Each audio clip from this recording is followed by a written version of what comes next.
Semuanya, selamat datang kembali di channel saya.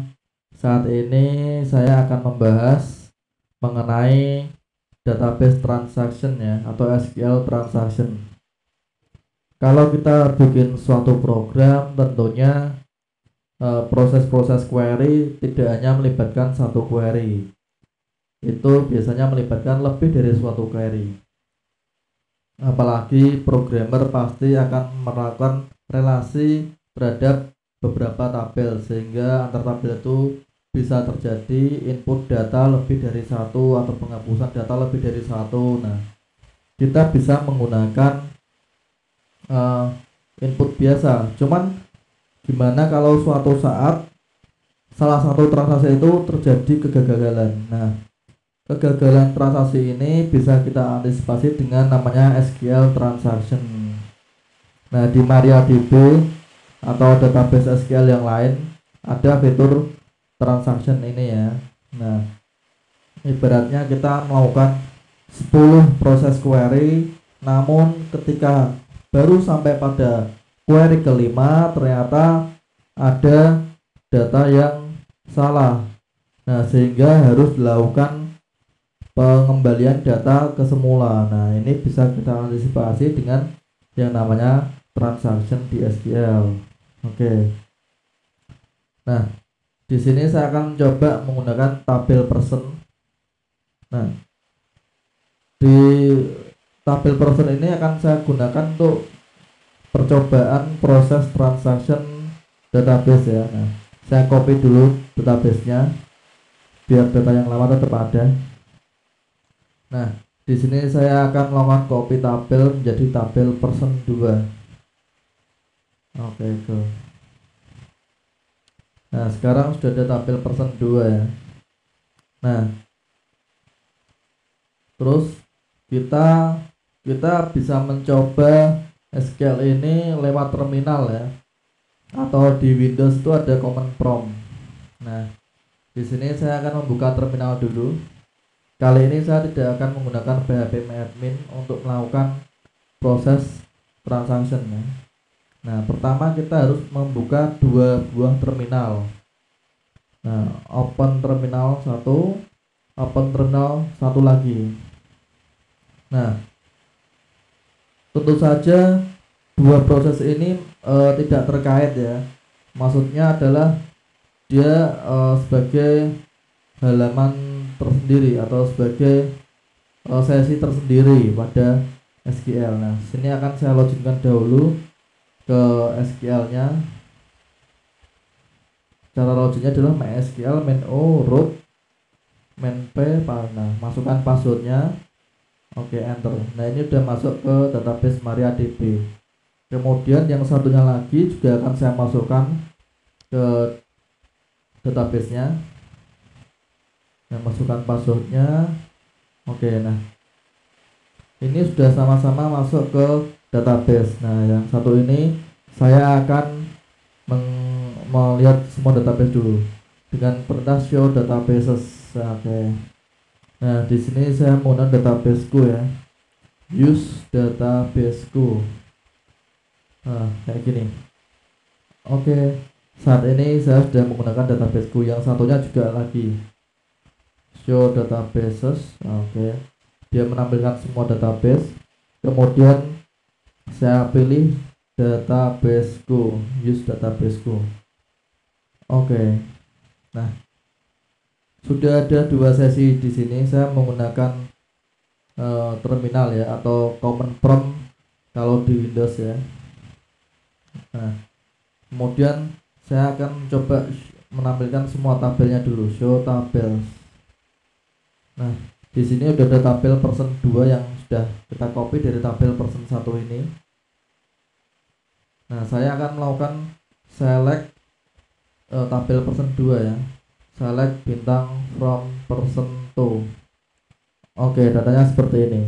Sini juga select bintang from person 2. Oke. Nah, ada 11 record di sini dengan ID terakhir adalah 16. Nah, bagaimana memulai sebuah transaksi? Nah, misalkan saya nih akan menghapus ID 16 dan 15. Nah, sehingga terjadi dua query delete ya. Delete ID 16, kemudian delete lagi ID 15. Nah, jangan sampai delete ini terjadi kegagalan di tengah-tengah. Makanya kita perlu menggunakan transaction. Nah, sebelum menggunakan transaction perlu kita kasih comment seperti ini dulu. Ini untuk memulai transaction ya. Start transaction. Nah, seperti ini. Query oke. Nah, kemudian saya melakukan delete data ya. Delete from person to where ID 16 seperti ini. Satu data telah dihapus. Saya buka lagi datanya, select bintang from person to. Nah, di sini ID 16 sudah nggak ada ya. Kemudian saya coba di sesi yang satunya ini, terminal satunya, saya pilih select bintang from person to. Nah, di sini datanya masih 16 ya, ada 16. Di sini 15 loh. Padahal datanya sudah kita hapus. Nah, di sini ini sebenarnya belum dilakukan proses benar-benar penghapusan data. Nah, untuk melakukan benar-benar penghapusan data, kita perlu melakukan yang namanya fitur tambahan di sini commit. Nah, ketika kita masukkan perintah commit, maka data akan benar-benar hilang. Saya coba ya, commit. Query oke. Kemudian di sini saya coba lagi, select di sesi yang satunya, select bintang from person to. Nah, dia datanya baru hilang setelah kita melakukan perintah commit. Ya. Jadi kita memastikan dulu query-nya benar, baru kita commit. Nah, ini tadi saya baru menghapus satu data. Kalau kita menghapus dua data, kemudian ada perintah insert, ada perintah apa lagi ya, perintah insert, delete, update. Nah, jika ada kondisi yang memerlukan kita melakukan pembatalan, itu bisa kita batalkan, atau kalau kita udah fix bisa kita gunakan perintah commit ini. Nah, misal nih saya mau menghapus data lagi ya, delete from person to where ID 15. ID sama dengan 15. Nah, di sini saya baca dulu datanya. Nah, datanya sudah ID 15 sudah hilang ya. Cuman maaf, tadi saya belum melakukan start transaction ya. Berarti datanya udah benar-benar hilang. Di sini kalau saya jalankan select bintang from person di sesi yang satunya, ya datanya hilang juga karena tadi saya nggak melakukan start transaction. Nah, ini saya mulai dulu start transaction. Nah, seperti ini harus kita awali dengan start transaction ya.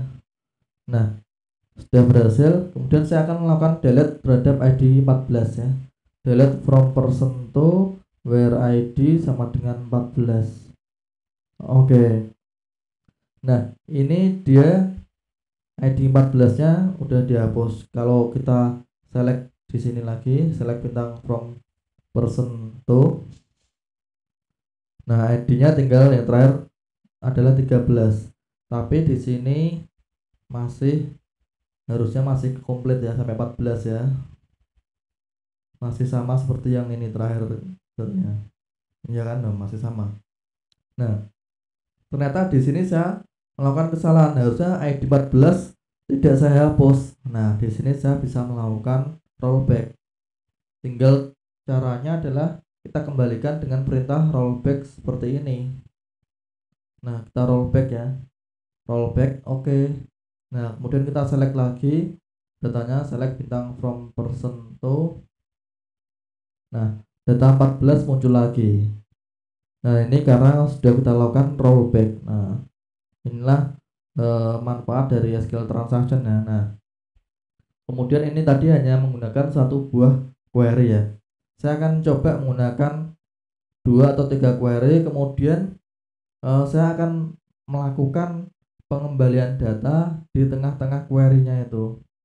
Nah, saya akan melakukan penghapusan 2 kali query. Saya start dulu ya. Start transaction. Oke. Nah, lalu saya akan lakukan delete ID 14 ya, delete from person to where ID 14. Nah, kemudian untuk menyimpan proses ini, nah ini kan udah terhapus datanya satu ya di 14 ya. Nah, saya mau menyimpan data ini, eh, proses transaksi di sini. Berarti saya harus menyimpan titik point ini. Nah, di SQL itu kita bisa menggunakan save point. Nah, save point itu untuk menyimpan tahap mana yang akan kita simpan. Nah, saya akan menyimpan ini save point delete 14 ya. Oke. Nah, seperti ini. Misalkan saya kasih namanya delete 14. Nah, kemudian saya melakukan lagi delete data delete from person to where ID 13. Oke. Nah, datanya udah hilang ya ini. Saya select lagi, select tentang from person to. Oke. Nah, ID-nya tinggal 12.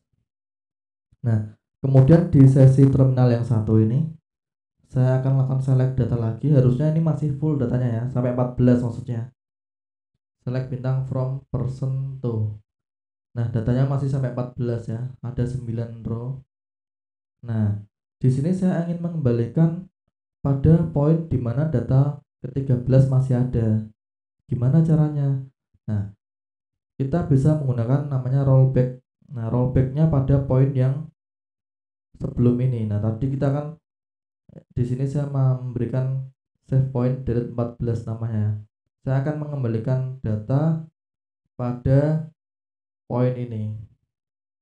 Nah, poin di mana ID 13-nya masih ada ya. Nah, kita bisa rollback pada poin tertentu. Rollback to delete 14. Oke. Rollbacknya udah berhasil. Sekarang saya select bintang from person to. Nah, dia kembali ke poin yang sebelumnya. Inilah tujuan dari rollback ke save point tertentu. Nah, kalau kita mau menggagalkan semua operasi, kita bisa melakukan rollback seperti ini. Atau kalau kita melakukan konfirmasi data, kita bisa menggunakan ini, commit ya. Nah, saya akan melakukan commit, berarti datanya akan terhapus yang ID 14 karena di sini terakhir ID-nya 13. Saya commit. Nah, di sini saya select lagi di sesi satunya, select bintang from person to, prosesnya harusnya udah berjalan. Nah, ini karena udah kita commit di sesi yang sebelah kiri ini, maka di sini datanya pun juga udah pasti terhapus ya. Nah, selanjutnya ada titik poin di mana kita mengembalikan kita menghapus poin-poin tertentu pada save point ya. Tadi kita ada yang namanya save point delete 14. Nah, seperti ini. Nah, kita bisa menghapus poin itu. Contoh, kita bisa menghapus poin itu, misalnya release save point delete 14. Kalau kita jalankan seperti ini, maka save point yang namanya delete 14 akan hilang, sehingga kita tidak bisa mengembalikan ke poin ini karena udah dihapus. Nah, saya akan coba mencontohkan lagi ya. Start transaction. Nah, kemudian saya akan melakukan delete. Nah, ini saya simpan dulu. Save point tidak ada delete. Save point 0 apa awal. Nah, ini aja. Oke, save point awal.